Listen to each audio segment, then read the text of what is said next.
Bismillahirrahmanirrahim. Assalamualaikum warahmatullahi wabarakatuh. Alhamdulillahilladzi nahmaduhu wa nasta'inuhu wa nastahdihi wa natubu ilayh wa na'udzu billahi min shururi anfusina wa min sayyiati a'malina. May yahdihillahu fala mudilla lahu wa may yudlilhu fala hadiya lahu. Asyhadu an la ilaha illallah wahdahu la syarika lahu wa asyhadu anna Muhammadan 'abduhu wa rasuluhu la nabiyya wa la rasula ba'dahu. Usikum wa nafsi bitaqwallah faqad fazal muttaqun. Usikum wa nafsi bitaqwallah fa inna akramakum indallahi atqakum. Qala Allah ta'ala fi kitabihil karim, a'udzu billahi minasy syaithanir rajim. Ya ayyuhalladzina amanu taqullaha haqqa tuqatih wa la tamutunna illa wa antum muslimun. Wa qala ya ayyuhan nasu taqu rabbakum alladzi khalaqakum min nafsin wahidah wa khalaqa minha zawjaha wa batha minhuma rijalan katsiran wa nisaa'a wattaqullaha alladzi tasaaluna bihi wal arham innallaha kana 'alaikum raqiba. Wa qala ya ayyuhalladzina amanu taqullaha wa qulu qawlan sadida yuslih lakum a'malakum wa yaghfir lakum dhunubakum wa may yuti'illaha wa rasulahu faqad faza fawzan 'azima. Amma ba'd. Bapak-bapak dan ibu-ibu jemaah yang dimuliakan Allah Subhanahu wa taala. Alhamdulillah Allah Subhanahu wa taala masih memberikan kesempatan kepada kita untuk sama-sama hadir di majelis di mana tiada majelis yang paling mulia di hadapan Allah kecuali majelis yang dibacakan di dalamnya ayat-ayat Allah. Kemudian juga bersolawat kepada Rasulullah Shallallahu Alaihi Wasallam, karena sesungguhnya salah satu tugas kita adalah saling al-munasahah, saling memberikan nasihat. Rasulullah SAW juga menyatakan ad-dinu nasihah, agama itu adalah berisi nasihat. Para sahabat bertanya, liman ya Rasulullah, untuk siapa ya Rasulullah? Rasulullah menyatakan lillahi wa li rasulihi wa li kitabihi wa li a'immatil muslimin wa ammatihi. Bahwa agama itu nasihat untuk Allah, untuk Rasul, untuk kitabnya, untuk pemimpin kaum muslimin dan juga untuk manusia secara umum, ya, kaum muslimin secara umum.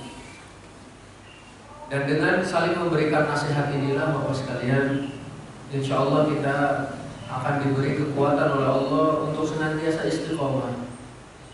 Maka nanti yang harus kita miliki adalah teman yang soleh, karena mereka akan memberikan nasihat, bimbingan. Kemudian juga jika kita keliru, kita akan diluruskan dan tidak akan pernah membiarkan kita dalam kekeliruan ataupun kesalahan.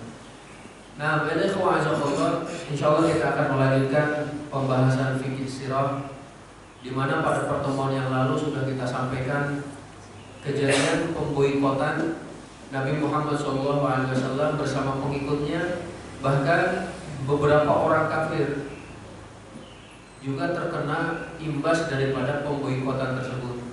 Di antara orang kafir atau yang tidak beragama Islam, ya, yang tidak mengikuti Nabi Muhammad SAW, tapi terkena juga boikot, itu adalah pamannya Rasulullah SAW, Abu Thalib.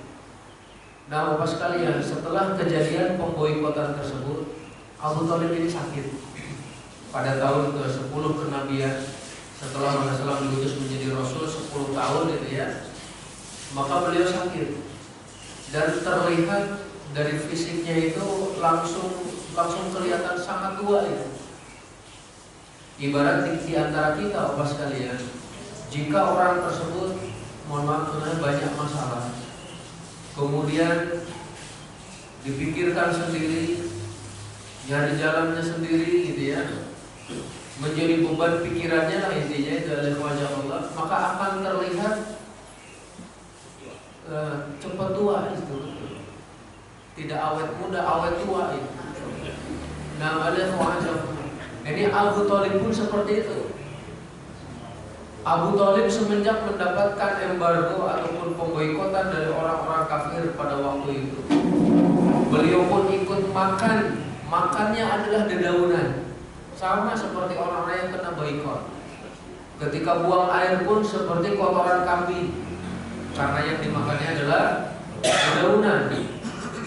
Maka beliau pun langsung kelihatan sangat sepuh.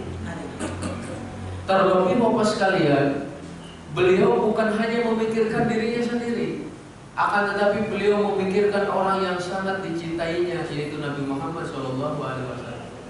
Walaupun Abu Thalib tidak masuk dalam agamanya, akan tapi beliau sangat mencintainya. Bahkan kan kita sering mendapatkan Abu Thalib itu lebih mencintai Nabi Muhammad SAW daripada anak-anaknya. Masya Allah ya. Nah, kalau coba kita saja nih sebagai orang tua, jika kemudian Allah menguji, ternyata kita tidak memiliki beras, tidak memiliki makanan, mungkin kita tidak mengkhawatirkan diri kita, tapi kita lebih mengkhawatirkan anak-anak kita. Nah, begitulah Abu Thalib pun. Maka setelah tersebar kabar bahwa Abu Thalib ini sakit, ya, sakitnya lumayan parah itu Bapak sekalian, orang-orang Quraisy kembali memutus beberapa utusan agar mendatangi Abu Thalib, sebagaimana dulu pernah memberikan ataupun mengutus utusan. Dulu mereka mengutus utusan memohon kepada Abu Thalib agar keponakan itu berhenti berdakwah. Tapi kemudian Rasulullah SAW tidak menerimanya. Seandainya matahari diletakkan di tangan kanan, kemudian juga bulan di tangan kiri, saya tidak akan pernah meninggalkan agama ini sampai datang keputusan Allah atau aku sendiri yang binasa, kata Rasulullah.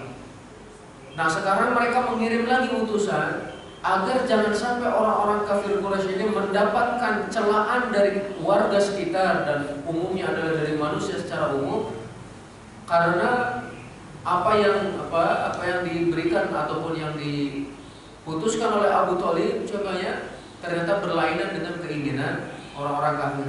Ada yang menyatakan utusan itu sekitar 25 orangan. Banyak sekali yang diutus, delegasinya itu.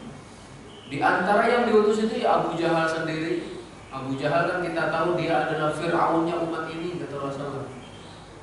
Kemudian juga ada Umayyah ibn Khalaf. Ada juga pada waktu itu Abu Sufyan sebelum masuk Islam. Ada juga yang lainnya, Bapak sekalian, banyak yang diutus masuk ke rumahnya Abu Thalib. Kemudian mereka berdialog. Bahkan Bapak sekalian, mereka itu menyatakan, wahai Abu Thalib, sampaikan kepada keponakanmu, biarkanlah Muhammad itu dengan agamanya, tapi jangan di Mekah, maka kami tidak akan mengganggunya lagi. Dan biarkan kami dengan agama kami. Jadi udah masing-masing saja gitu, tapi jangan di Mekah. Kami tidak akan mengganggu, dan mereka pun tentu tidak akan mengganggu kita, itu kata orang-orang kafir ya. Kalau dulu kan permintaan orang kafir, wahai Muhammad, gimana kalau setahun kami nyembah Tuhan kamu, nanti setahun lagi kamu yang nyembah Tuhan kami. Nabi Muhammad SAW kan tidak mau ya. Qul ya ayyuhal kafirun, itu diturunkan surat ini.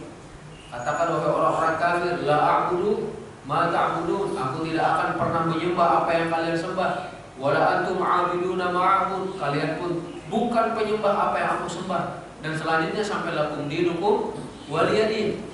Nah, dalam dialog saat ini mereka menyatakan seperti itu. Udahlah Muhammad, silakan dengan agamanya, tapi jangan menyebarkan agamanya. Hidup sendiri saja gitu ya, dengan yang sudah beriman, kami tidak akan mengganggunya. Mendengar hal itu, maka Abu Thalib pun mengirim utusan kepada Nabi Muhammad SAW agar hadir. Datanglah Nabi Muhammad SAW, disampaikan keinginan orang-orang Quraisy. Kata Nabi Muhammad SAW, wahai pamanku, maukah aku tunjukkan kepada kalian satu hal yang jauh lebih baik daripada apa yang kalian minta? Pamannya sendiri menyatakan, apa itu? Saya mengajak kalian kepada satu kalimat saja, wahai orang-orang kafir, satu kalimat saja. Dengan satu kalimat ini, maka orang-orang Arab akan tunduk kepada kalian. Bangsa-bangsa di luar Arab pun akan mengikuti kalian. Abu Jahal seperti biasa beliau berdiri, ya, beliau mengutarakan pendapatnya, Muhammad, kalaulah yang kamu inginkan hanya satu kalimat, kami siap memberikan kepadamu 10 kalimat bahkan lebih. Kata Nabi Muhammad, cukup satu kalimat saja. Apa itu? Ucapkan oleh kalian la ilaha illallah. Itu saja. Maka insya Allah orang-orang Arab akan tunduk kepada kalian, orang-orang non Arab pun akan mengikuti kalian. Abu Jahal kemudian menyatakan, apakah kalian, ya, akan menjadikan Tuhan yang banyak ini hanya sebagai satu Tuhan saja? Sampai Allah Subhanahu wa taala menyatakan dalam firman-Nya, Shad wal Qur'ani dzikr balil ladzina kafaru fi 'izzatin wa shiqaq. Kam ahlakna min qablihim min qarnin fanadaw wa la tahina manas. وعجبوا أن جاءهم منذر منهم وقال الكافرون هذا ساحر كذاب أجعل الآلهة إلها واحدا إن هذا لشيء عجاب وانطلق الملأ منهم أن امشوا واصبروا على آلهتكم إن هذا لشيء يراد ما سمعنا بهذا في الملة الآخرة إن هذا illa ikhtilaf. Ini dalam surat Shad, Bapak sekalian, Allah berfirman yang maknanya Shad, demi Al-Quran yang mempunyai keagungan. Sebenarnya orang-orang kafir itu berada dalam kesombongan dan permusuhan yang sengit. Betapa banyaknya umat sebelum mereka telah kami binasakan, lalu mereka meminta tolong, padahal pada waktu itu bukanlah saat untuk lari melepaskan diri. Dan mereka heran karena mereka kedatangan seorang pemberi peringatan, yaitu Rasul dari kalangan mereka. Dan orang-orang kafir berkata, ini adalah seorang ahli sihir yang banyak berdusta. Mengapa ia menjadikan Tuhan-Tuhan itu yang satu saja? Sesungguhnya ini benar-benar suatu hal yang sangat mengherankan. Dan pergilah pemimpin-pemimpin tersebut seraya berkata, pergilah kamu dan tetaplah menyembah Tuhan-Tuhanmu. Sesungguhnya ini benar-benar suatu hal yang dikehendaki. Kami tidak pernah mendengar hal ini dalam agama yang terakhir. Ini yaitu mengesahkan Allah, tidak lain hanyalah dusta yang diada-adakan. Orang kafir disuruh mengucapkan la ilaha illallah, sombong. Ya ada macam Allah, idza qila lahum la ilaha illallah yastakbirun. Mereka itu sombong. Dan sombong itu sebagaimana kita tahu maknanya adalah menolak kebenaran, merendahkan manusia. Orang kafir benar-benar tahu pada waktu itu makna dari la ilaha illallah. Jadi siapa yang mengucapkan kalimat ini, dia harus meninggalkan seluruh sesembahan dan hanya menetapkan Allah yang berhak untuk disembah. Mereka faham. Bapak sekalian, ya. Kemudian kita baca di sini dari Abu Hurairah radhiyallahu anhu bahwasanya Rasulullah Shallallahu Alaihi Wasallam beliau berkata kepada pamannya pada waktu itu, karena pamannya sudah parah sakitnya itu menjelang ajal, sehingga orang-orang pun tadi delegasi orang Quraisy pun menyatakan, kami khawatir engkau ini akan meninggal wahai Abu Thalib. Mungkin terlihat itu, ya, Masya Allah. Dan Rasulullah ketika berada di hadapan Abu Thalib pun menyatakan, ya am, wahai pamanku, ucapkan la ilaha illallah, ashhadu bihi indallah. Ashhadu bihi indallah, ataupun ashhadu laka bihi indallah. Wahai pamanku, ucapkan la ilaha illallah, saya akan jadi saksi untukmu dengannya di hadapan Allah. Masya Allah. Dalam riwayat lain kan uhaju bihi indallah. Masya Allah. Aku akan menjadikan hujjah dengan kalimat ini untukmu di hadapan Allah. Tapi kemudian pamannya itu menyatakan, ya, seandainya orang-orang Quraisy itu tidak mencibir, tidak mencela ataupun mencemooh, karena aku mengikuti apa yang kamu dakwahkan itu, niscaya aku ini akan masuk Islam, kata Abu Thalib. Kemudian menjelang sakaratul mautnya, kalimat yang terakhir terucap dari pamannya, saya berada di atas agama Abdul Muttalib. Setelah itu meninggal dunia. Dari sinilah turun firman Allah Subhanahu wa taala, innaka la tahdi man ahbabta walakinallaha yahdi man yasha. Wahai Muhammad, kamu tidak akan dapat memberi hidayah kepada siapa yang kamu cintai. Akan tetapi Allah memberikan hidayah kepada siapa yang dikehendaki. Dari ayat ini Allah menetapkan rasa cinta Nabi Muhammad SAW kepada pamannya. Innaka la tahdi man ahbabta. Kamu tidak akan bisa memberikan hidayah kepada siapa yang kamu cintai, dan itu adalah pamanmu sendiri, Abu Thalib.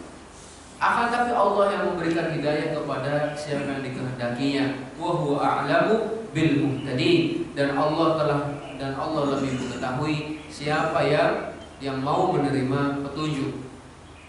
Al-ikhwa'azanallahu wa iyyakum. Dalam riwayat lain, Abu Thalib itu beliau pernah menyatakan, laqad alimtu bi anna dina Muhammadin min khairi adyanil bariyati dina. Aku ini sudah tahu, kata Abu Thalib, bahwa agama yang dibawa oleh Nabi Muhammad SAW adalah sebaik-baik agama untuk manusia. Laulal malamah au hidari masabbah lawajadtani bidaka samhan mubina. Kalaulah karena tidak takut celaan dan juga cibiran, maka engkau akan mendapatiku orang yang paling lapang dada untuk menerima agama. Berarti apa penyebab beliau tidak mau menerima Islam ini? Takut celaan. Dari siapa? Dari teman-temannya, pemuka-pemuka Quraisy. Alaihissalam. Maka terkadang kedudukan seseorang menyebabkan dirinya tidak menerima kebenaran. Terkadang seperti itu. Sehingga apa sekalian, ada keistimewaan bagi siapa yang memiliki kedudukan terhormat di kalangan manusia, tapi kemudian dia beriman dan bertakwa kepada Allah. Maka itu menggabung dua kemuliaan. Kemuliaan di hadapan manusia dan kemuliaan di hadapan Allah. Nanti silakan dibuka contohnya di dalam hadis Al-Adabul Mufrad, Bapak sekalian. Imam Bukhari membawakan riwayat para sahabat bertanya kepada Rasulullah SAW, ya Rasulullah, man akramun nas? Ya Rasulullah, siapakah manusia yang paling mulia? Rasulullah SAW menjawab, akramun nasi atqahum. Orang yang paling mulia adalah yang paling bertakwa. Kata para sahabat, bukan itu ya Rasulullah yang kami tanyakan. Rasulullah menyatakan, fa akramun nasi Yusuf ibni Nabiyillahi ibni Khalilillah. Berarti manusia paling mulia, kata Rasulullah, adalah Yusuf, anak Nabi Allah, anak Khalilullah. Yusuf ibni Yaqub ibni Ishaq ibni Ibrahim, anak, dan beliau adalah seorang nabi, anak dari seorang nabi, anak dari seorang nabi, anak dari kekasih Allah, itu Nabi Ibrahim. Bahkan dari sisi nasab mulia. Beliau menggabung antara kemuliaan nasab dengan kemuliaan nabi, orang yang bertakwa kepada Allah Subhanahu wa taala. Para sahabat menyatakan lagi, bukan itu ya Rasulullah yang kami tanyakan. Maka Rasulullah menyatakan, khiyarukum fil jahiliyah khiyarukum fil islami idza faqihu. Orang yang terbaik di antara kalian pada masa jahiliyah adalah orang yang terbaik di masa Islam apabila faham. Oh, Masya Allah. Yang terbaik di masa jahiliyah contohnya adalah dari bangsa Quraisy. Jika dia faham dan masuk Islam, maka menggabung dua kemuliaan. Begitulah dengan kita Bapak sekalian. Jika ada di antara kita mulia di kalangan masyarakat, bertakwa kepada Allah, maka dirinya mendapatkan dua kemuliaan. Sehingga ada seorang ulama pun yang kemudian merinci mana yang paling utama. Satu, orang kafir punya kedudukan tapi tadi kafir, dengan yang satu orang hamba sahaya tapi muslim. Mana yang lebih utama? Hamba sahaya tapi muslim. Sekarang sama-sama muslim, yang satu punya kedudukan di kalangan manusia, yang satu biasa saja, dua-duanya bertakwa. Mana yang paling utama? Yang punya kedudukan dan bertakwa. Masya Allah. Makanya hendaknya siapapun yang memiliki kedudukan, pangkat, jabatan, dihormati oleh manusia, tambah satu lagi, dan itu yang terpenting, takwa kepada Allah. Insyaallah menggabung dua kemuliaan itu. Kita kembali ke pembahasan kita Bapak sekalian. Jadi maka Allah Subhanahu wa taala bahwa Abu Thalib beliau enggan mengikuti ajaran Nabi Muhammad SAW hanya karena takut celaan. Bapak sekalian, sebagai tambahan itu, pernah dulu ada yang bertanya, pertanyaan ini kurang lebihnya Ustaz katanya, bagaimana sikap kita apabila kita bekerja di satu tempat yang mau nggak mau harus adanya semacam nyogok-menyogok gitu ya, ataupun semacam apa ya, korupsi itu udah lumrah katanya. Kalau tidak mengerjakan dicela. Nah ini mungkin kayak gitu. Jadi akhirnya karena takut celaan, korupsi juga. Karena kalau tidak katanya dicela. Dan sebagian seperti itu mungkin masalahnya. Abu Thalib sekali lagi beliau tidak menerima ajaran Nabi Muhammad SAW karena takut celaan. Kemudian Bapak sekalian yang dirahmati Allah Subhanahu wa taala, setelah Abu Thalib meninggal dunia, Rasulullah SAW sebagai manusia biasa kan tentu ada rasa sedih gitu ya. Maka beliau menyatakan, saya akan memohonkan ampun kepada Allah untukmu selama belum dilarang. Nah, maka Allah Subhanahu wa taala menurunkan firman-Nya, maka lin nabi walladzina amanu ayastaghfiru lil musyrikin walau kanu uli qurba min ba'di ma tabayyana lahum annahum ashabul jahim. Tidak layak kata Allah bagi seorang nabi dan juga bagi orang-orang beriman untuk memohonkan ampun bagi orang-orang kafir, bagi orang-orang musyrik, walaupun mereka kerabatnya sendiri. Walaupun kerabatnya sendiri kata Allah, setelah jelas bahwasannya mereka adalah penghuni neraka jahanam. Pelajaran nanti yang akan kita ambil Bapak sekalian, kita ambil dari akhir ayatnya. Setelah jelas bahwa mereka adalah penghuni neraka jahanam, berarti Bapak sekalian, jika seseorang meninggal dalam keadaan kafir, sudah pasti masuk ke dalam neraka. Sudah pasti itu, dan tidak akan keluar selama-lamanya. Menjerit-jerit, meminta tolong, bahkan sampai menangis darah pun tidak akan keluar darinya. Nauzubillah min dzalik. Maka jangan sampai kita tukar keimanan dengan kemusyrikan, dengan kekafiran Bapak sekalian. Walaupun ditawari perhiasan dunia ya, dan semua yang ada di dalamnya, contohnya. Alaikumsalam wa iyyakum. Abu Thalib dikatakan sebagai penghuni neraka jahanam, padahal beliau adalah orang yang sangat membantu Rasulullah Shallallahu Alaihi Wasallam. Ketika ditanya oleh Al Abbas, pamannya Rasulullah Shallallahu Alaihi Wasallam, apa manfaat yang kamu berikan wahai Muhammad kepada pamanmu, itu Abu Thalib? Karena beliau adalah yang membela dan marah karenamu.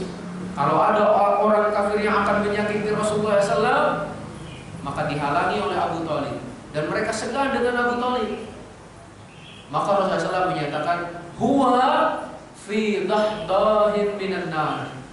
Abu Thalib itu berada di neraka yang paling dangkal. Ya. Walaula ana lakana fid darkil asfali minan nar. Kalaulah bukan karenaku, kata Rasulullah, niscaya Abu Thalib berada di keraknya neraka. Alhamdulillah. Sehingga siksaan yang diberikan kepada Abu Thalib itu disebutkan dalam riwayat Abdullah bin Abbas ya, bahwa Rasulullah SAW bersabda, ahwanu ahlin nari azaban Abu Thalib.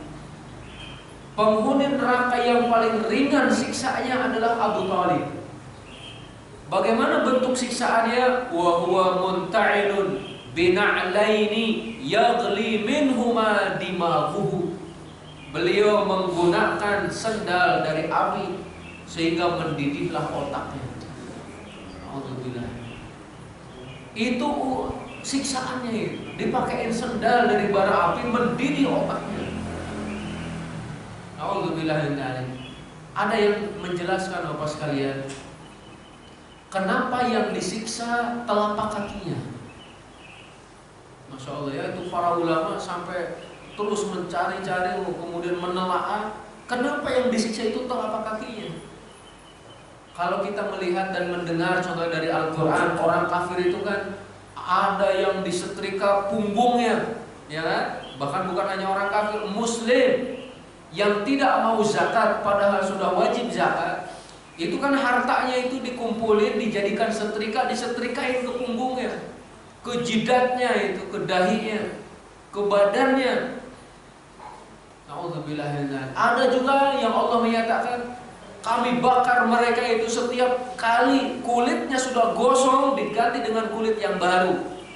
Tidak disebutkan telapak kaki, tapi Abu Thalib kenapa telapak kakinya?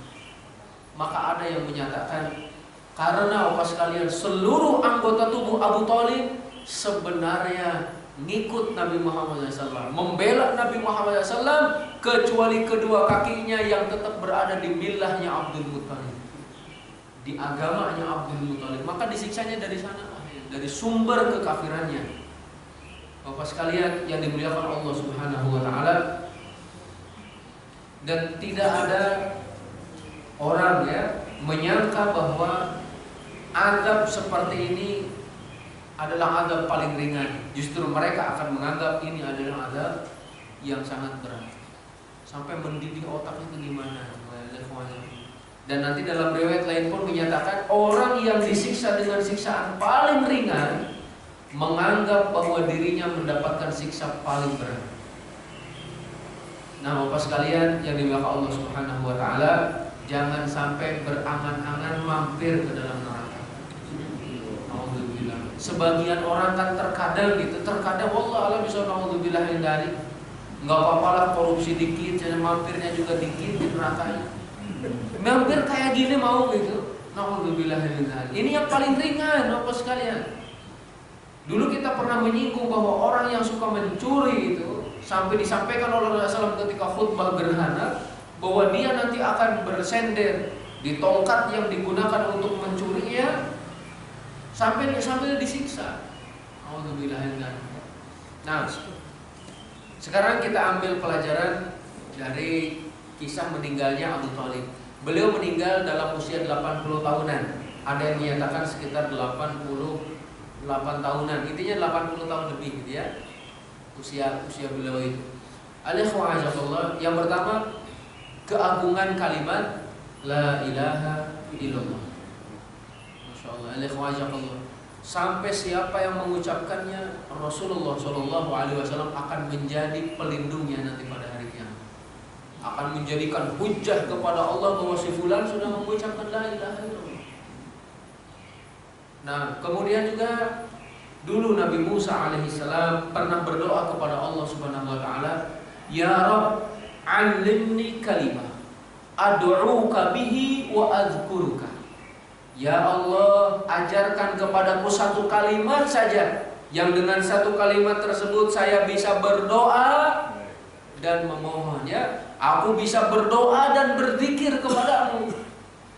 Ternyata Allah menyatakan, "Ya Musa, qul la ilaha illallah." Wahai Musa, katakan la ilaha illallah. Kata Nabi Musa, "Ya Rabb, kullu ibadika yaquluna hadza." Semua hambamu itu mengucapkan kalimat ini. Saya pengen yang lain khusus. Ternyata Allah memberikan pelajaran kepada Nabi Musa, "Wahai Musa, seandainya 7 langit beserta isinya selain Allah, 7 bumi beserta isinya diletakkan dalam satu timbangan, dan la ilaha illallah dalam timbangan yang lain, niscaya lebih berat la ilaha illallah." Alhamdulillah. Dan ini pun mengingatkan kepada kita bahwa pada hari kiamat kelak amalan kita akan ditimbang. Maka amal yang paling berat adalah la ilaha illallah. Percuma kalau tidak punya la ilaha illallah Bapak sekalian. Semuanya akan ringan. Semuanya tidak bernilai di hadapan Allah Subhanahu wa taala. Kemudian juga berkenaan dengan la ilaha illallah itu. Man qala la ilaha illallah mukhlishan min qalbihi ataupun khalisan min qalbihi dakhala al-jannah ala al-amal ala ma kana min al-amal. Jadi siapa yang mengucapkan la ilaha illallah bersih dari dalam hatinya, dirinya akan masuk ke dalam surga berapapun amalnya.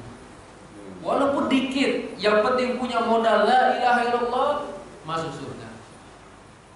Rasulullah SAW juga menyatakan kepada seorang sahabat bahwasannya siapa yang mengucapkan la ilaha illallah, Allah akan mengharamkan dirinya dari neraka.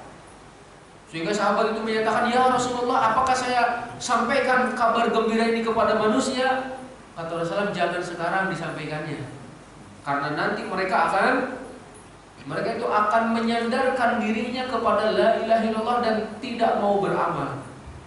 Maka keliru juga nanti jika hanya sekedar mengucapkan la ilaha illallah tapi tidak membuktikan la ilaha illallah dalam kehidupannya. Nah, ini adalah yang pertama, keistimewaan dan keagungan kalimat la ilaha illallah. Yang kedua, Bapak sekalian, ketika orang kafir tadi disuruh untuk mengucapkan la ilaha illallah, mereka ternyata langsung menolaknya.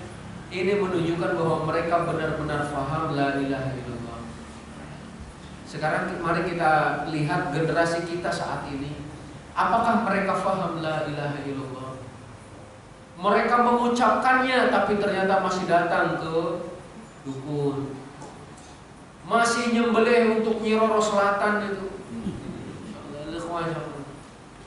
Padahal menyembelih untuk selain Allah adalah bentuk kekufuran terbesar, bentuk kekufuran yang mengeluarkan seorang dari Islam, Bapak sekalian. Jangankan nyembelih sapi ataupun juga kerbau ataupun juga onta yang kemudian dipersembahkan untuk pemilik, contohnya ya, ataupun penunggu, tanda kutip kata mereka, penunggu laut itu, menyembelih seekor lalat pun ternyata menyebabkan seorang masuk neraka jika menyembelihnya bukan karena Allah. Kan di dalam kitab Tauhid disebutkan, Rasulullah SAW bersabda, dulu ada dua orang masuk surga karena lalat, masuk neraka pun karena lalat. Yang satu nyembelih untuk berhala, masuk ke dalam neraka. Yang satu tidak mau, kata beliau, saya tidak akan menyembelih apapun kecuali untuk Allah. Akhirnya orang ini dibunuh.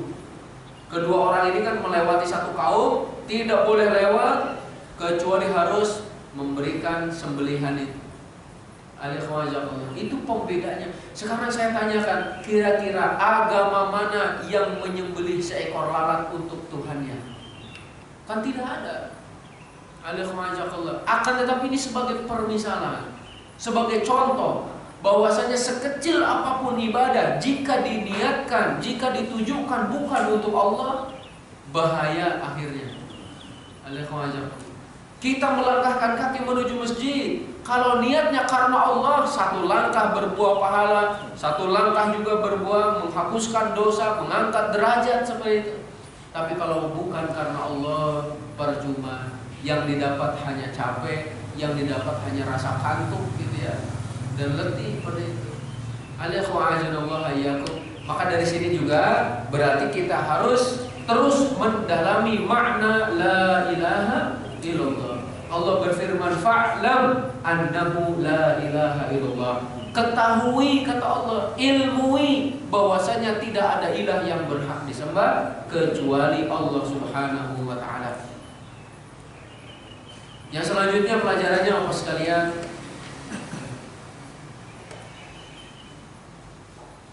Saya bacakan di sini apa hikmah ketika Allah Subhanahu wa ta'ala menjadikan Abu Thalib ini tetap di dalam kekafirannya.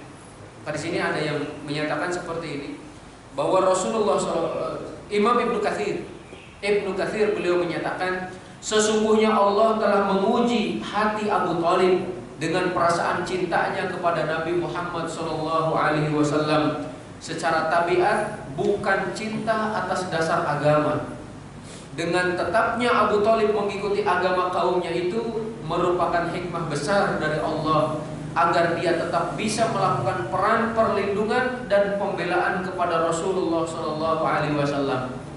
Karena seandainya Abu Thalib masuk Islam, pastilah ia tidak memiliki kewibawaan lagi di mata kaum musyrikin Quraisy. Mereka tidak mau mendengar ucapan dan tidak menghormatinya lagi. Bahkan mereka akan berani menentangnya, menyakitinya, baik dengan lisan maupun perbuatan mereka. Begitulah hikmah Allah. Allah menciptakan apa yang dikehendaki dan juga memilihnya secara tepat. Abu Thalib ketika sakaratul maut pun kan tadi didatangi, dan mereka itu menyatakan, Abu Jahal itu menyatakan, ya Abu Thalib anta minna, wahai Abu Thalib kamu ini golongan kami gitu. Kenapa membela dia? Coba kalau Abu Thalib masuk Islam, kata Ibnu Katsir, Abu Thalibnya sendiri pasti akan disiksa.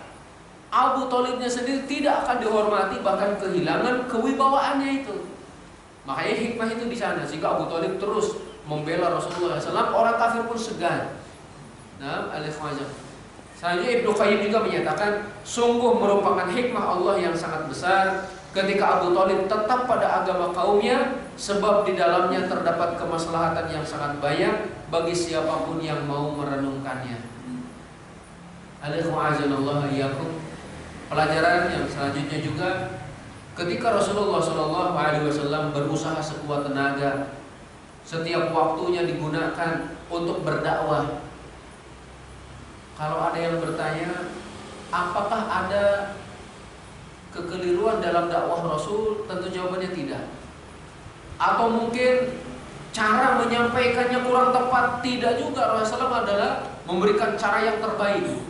Atau mungkin Rasulullah SAW tidak mendakwahi pamannya, justru Rasulullah SAW sangat mendakwahi pamannya. Maka disinilah letak Bapak sekalian bahwa hidayah atau taufik itu berada di tangan Allah Subhanahu wa Ta'ala. Hidayah taufik, ya, bukan taufik hidayah. Hidayah terlebih dahulu Bapak sekalian. Dan hidayah secara umum pernah saya sampaikan ada dua. Yang pertama hidayah umum, yang kedua hidayah khusus. Kalau hidayah umum semua makhluk dapat. Hidayah umum contohnya kalau kita lapar nyari makanan, kalau kita haus nyari minuman. Nah, kalau kita kedinginan ya nyari pakaian, nyari selimut itu. Itu adalah hidayah umum. Kalau hidayah khusus, nah inilah menunjuki seseorang ke jalan yang menghantarkannya menuju keselamatan. Alaikumsalam wa iyyakum. Kalau Rasulullah SAW tidak bisa memberikan hidayah kepada pamannya, apalagi kita Bapak sekalian, ya, kita pun tidak akan pernah mampu memberikan hidayah kepada siapapun. Semua hidayah berasal dari Allah. Nah, Allah. Termasuk juga pada waktu itu kan Rasulullah SAW memohon kepada Allah agar menguatkan Islam dengan 2 Umar. Ternyata Allah mengabulkan salah satunya. Jadi bukan karena kehebatan Rasul SAW sehingga Umar masuk Islam, tapi karena hidayah dari Allah. Masya Allah, ya, Allah. Sehingga kan dulu pernah kita sampaikan, orang-orang itu menganggap mustahil kalau Umar akan masuk Islam. Kata mereka, Sa'id ibn Abdullah itu, Sa'id ibn Zaid atau siapa itu, ya, jadi suami dari adiknya Umar bin Khattab. Umar bin Khattab itu tidak akan masuk Islam sampai keledainya dulu masuk Islam tadi. Karena mereka menganggap mustahil. Tapi kalau Allah ingin, jadi, Masya Allah. Jadi di tangan Allah adalah hidayah. Saya bacakan firman Allah Subhanahu wa Ta'ala di sini. Orang-orang kafir nanti pada hari kiamat mereka akan menyesal karena tidak mau beriman kepada Allah. Ya wa yauma ya'addu adh-dhalimu 'ala yadayhi yaqulu ya laitani ittakhadtu ma'ar rasuli sabila ya wailata laitani lam attakhidh fulanan khalila laqad adallani 'anil dzikri ba'da idh ja'ani wa kana asy-syaitanu lil insani khadula. Ingatlah ketika itu orang-orang zalim menggigit kedua tangannya. Ini adalah gambaran penyesalan. Bukan hanya satu gigi kan orang kadang kalau nyesal. Ini 2 gitu. Menunjukkan nyesal di atas penyesalan itu. Seraya berkata, aduhai kiranya dulu aku mengambil jalan bersama-sama Rasul. Kecelakaanlah besarlah bagiku kiranya aku dulu tidak menjadikan si fulan sebagai teman akrabku. Siapa yang dijadikan teman akrab Abu Thalib? Abu Jahal, Abu Lahab, ya, dan abu-abu yang lainnya itu. Kiranya dulu aku tidak menjadikan si fulan itu sebagai teman akrabku. Sesungguhnya dia telah menyesatkan aku dari Al-Quran ketika Al-Quran itu telah datang kepadaku, dan adalah syaitan tidak mau menolong manusia. Syaitan itu menipu manusia. Pelajaran selanjutnya, sangat besar laknat Allah kepada teman-teman yang buruk, karena dengan perantaraan mereka hidayah terhalang, Bapak sekalian. Faktor terbesar Abu Thalib tidak mau masuk Islam adalah karena teman. Hendaknya masing-masing kita memperhatikan dengan siapa dirinya berteman. Al-mar'u ala dini khalilihi falyanzur ahadukum man yukhalil. Seseorang itu tergantung pada agama temannya, maka hendaknya dirinya melihat dengan siapa dirinya berteman. Yang selanjutnya Bapak sekalian, ketentuan baik dan buruknya seseorang berada di akhir hayatnya. Berarti ini adalah diambil dari hadis Rasulullah SAW, innamal a'malu bil khawatim. Sesungguhnya amalan itu ditujukan ataupun juga diputuskan, ya, dinilai dengan penutupnya. Sebagaimana ada hadis yang lain yang sahih itu dinyatakan innamal a'malu binniyat. Sesungguhnya amalan itu bergantung kepada niatnya. Maka Bapak sekalian, siapa yang ingin melihat benar dan tidaknya niat seseorang, lihatlah di akhirnya. Siapa yang benar niatnya di awal, maka insya Allah Allah akan membimbingnya, Allah akan menjaganya agar niatnya senantiasa lurus sampai di akhir hayatnya. Tapi kalau niatnya nggak benar, Allah tunjukkan di akhirnya. Begitulah nanti dalam keadaan orang-orang munafik itu apa sekalian. Orang munafik kan secara zahir baik, sholat seperti kaum muslimin sholat, bedanya mereka malas dan sebagainya. Tapi nanti di akhir Allah perlihatkan. Nah, maka dari sana kita selalu memohon kepada Allah agar kita diwafatkan dalam keadaan husnul khotimah. Yang selanjutnya pelajarannya adalah taklid kepada nenek moyang dan mengikuti semua tradisi dan budaya mereka tanpa memperhatikan batasan-batasan syar'i. Ini sangat berbahaya. Kebiasaan orang-orang Quraisy nyembah banyak Tuhan. Maka di sekitar Ka'bah pun kan ada 360 berhala. Hari ini nyembah Tuhan fulan, kalau marah nyembah Tuhan sampingnya. Marah lagi dirinya, nyembah lagi Tuhan yang lainnya. Doa nggak dikabulkan, nyari yang lainnya. Marah sama yang lain, terus itu dicari-cari. Oh, saya hari ini cocoknya sama Tuhan yang ini nih, gitu. Nyembah yang itu. Padahal ada juga seorang sahabat pada waktu itu ketika ataupun seorang yang belum masuk Islam pada waktu ditanya oleh Rasulullah SAW, atau bukan oleh Rasulullah, ya oleh seorang ulama itu. Jadi pada masa jahiliyah ditanya, "Alaikumsalam, kamu punya Tuhan berapa ya?" "Saya punya 4 Tuhan," kata beliau. 4 Tuhan, ya. 3 di bumi, 1 di langit. 3 di bumi, 1 di langit, kata beliau. Oke, kata orang ini. Kalau kamu berdoa, berdoanya kepada siapa? Kepada yang di langit. Kalau terjadi kekeringan, kemarau panjang, kamu minta hujan kepada siapa? Tuhan yang di langit. Kalau kamu pengen punya anak, doanya sama siapa? Minta sama yang di langit. Akhirnya ditanyakan, kamu mintanya kepada satu Tuhan, tapi ibadahnya kepada banyak Tuhan. Ini kan perkara yang tidak dibenarkan. Mintanya hanya kepada satu, kepada Allah Subhanahu wa taala, tapi kenapa kalian masih menyekutukannya? Maka hati-hati dengan taklid, yang mengikuti cara hidup apalagi dalam urusan agama tanpa tahu dalil.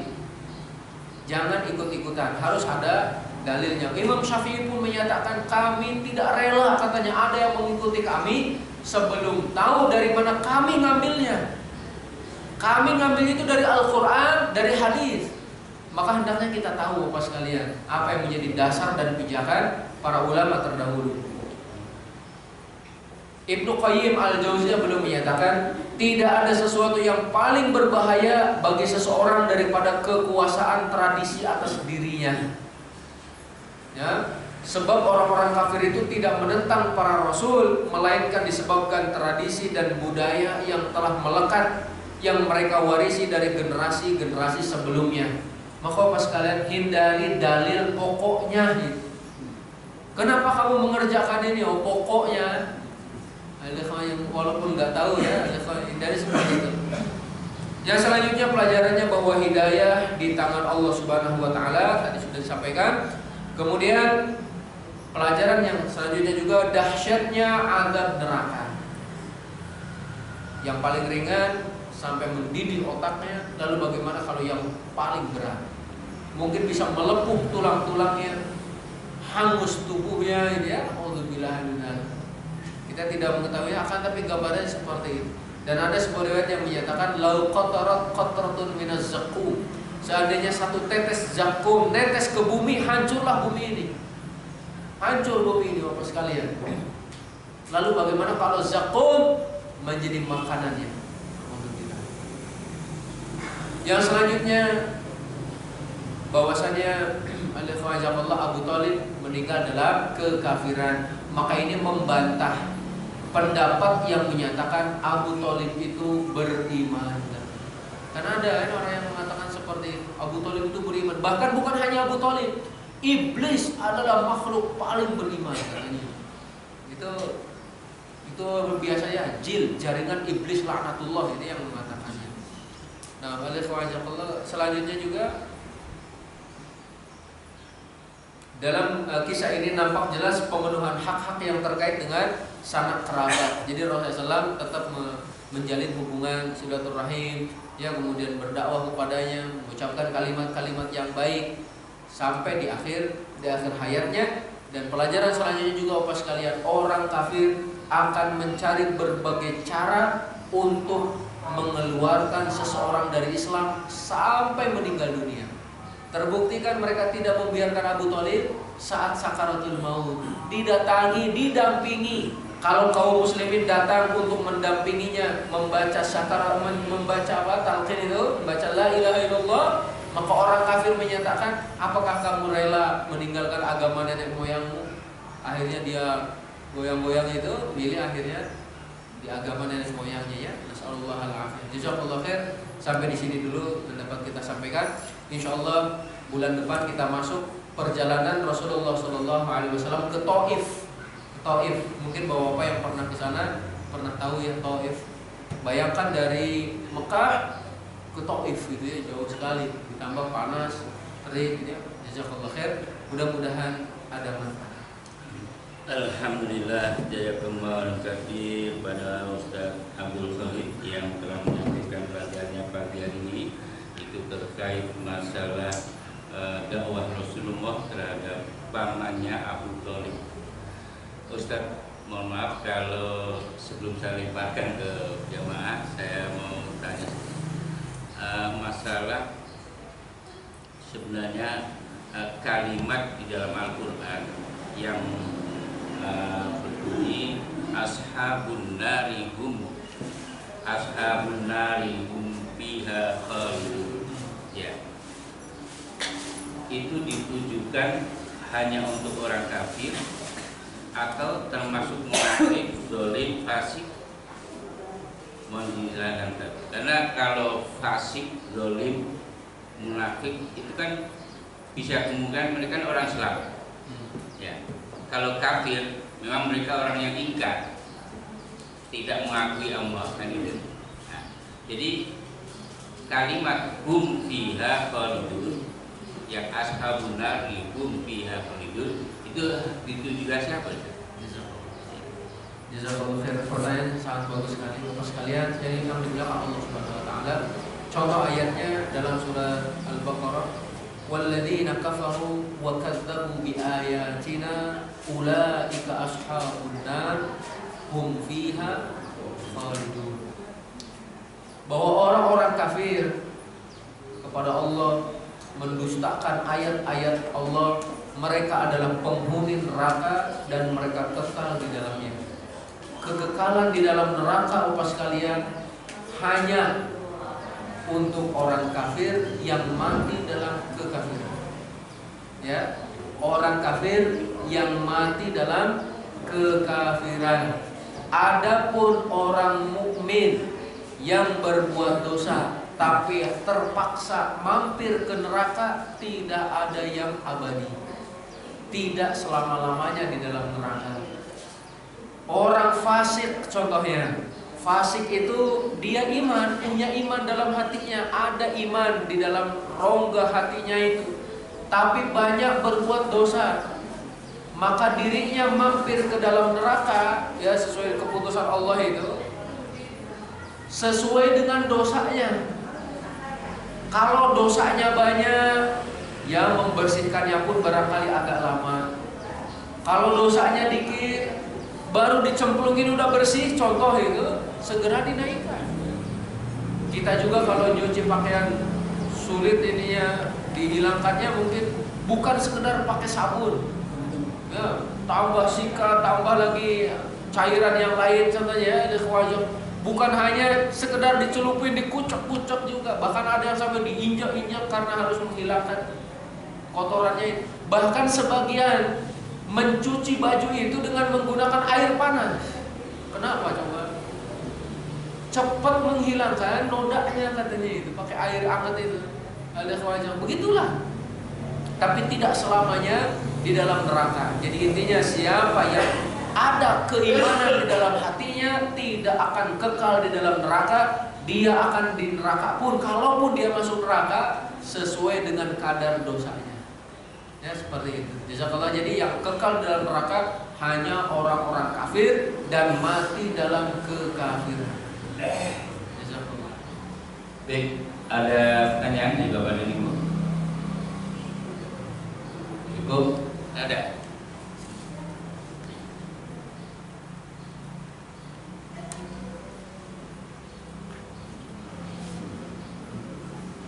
Assalamualaikum warahmatullahi wabarakatuh. Pagi hari ini saya tertarik sekali dengan kalimat dan orang sejamannya orang Quraisy kafir aja tahu maknanya ya. Nah, kita misalnya Ustaz tadi, jadi diucapkan dengan mengucapkan la ilaha illallah, itu kan berarti maknanya harus tahu Ustaz. Dalam kehidupan ini, saat ini, zaman jahiliyah juga ini, banyak kita mentuhankan banyak hal yang kita tidak sadar. Uang misalnya, ya, jabatan misalnya, menjadi prioritas. Nah itu kan salah. Kan beda Allah yang dapat disembah, dia yang paling benar. Nah, saya juga untuk pengajian ini, Pak Helmi, pelajaran tauhid kita yang Pak Iwan itu juga tidak mengarah ke tauhid itu, namun dapat dikoreksi karena tauhidnya tidak begitu. Dan Pak Iwan itu hampir sama dengan Ustaz ini, bilang Nabawi juga, tapi ini lain. Karena menurut saya tauhid ini sangat penting Ustaz. Yang bisa masuk surga kan dengan mengucapkan la ilaha illallah dan segala artinya, yang pemahamannya kita harus tahu la ilaha illallah itu apa. Nah, itu kami mohon dapat dijelaskan. Terima kasih. Assalamualaikum warahmatullahi wabarakatuh. Waalaikumsalam. Saya bukakan ayatnya.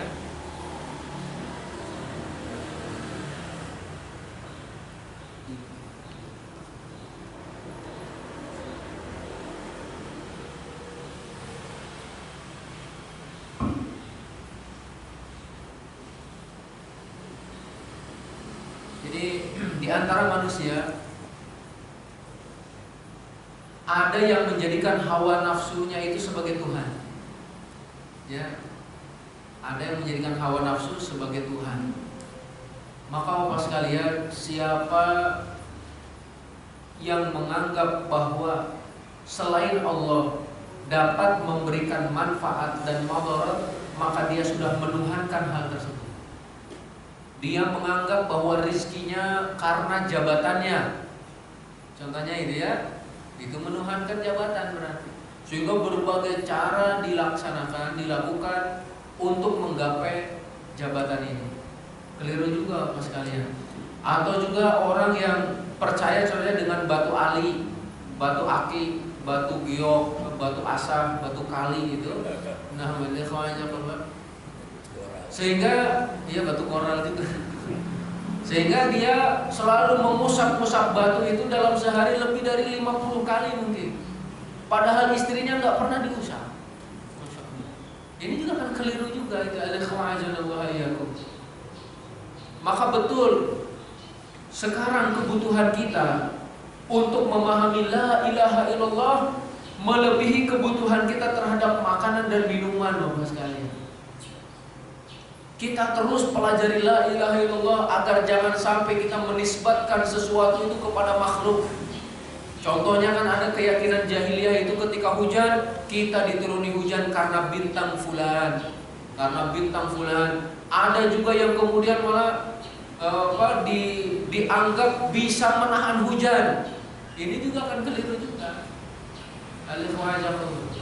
Ada juga yang menganggap, contohnya Bapak sekalian, jika kita ibadah di contohnya gitu ya, di kuburan si fulan itu lebih utama. Itu tidak juga seperti itu Allah.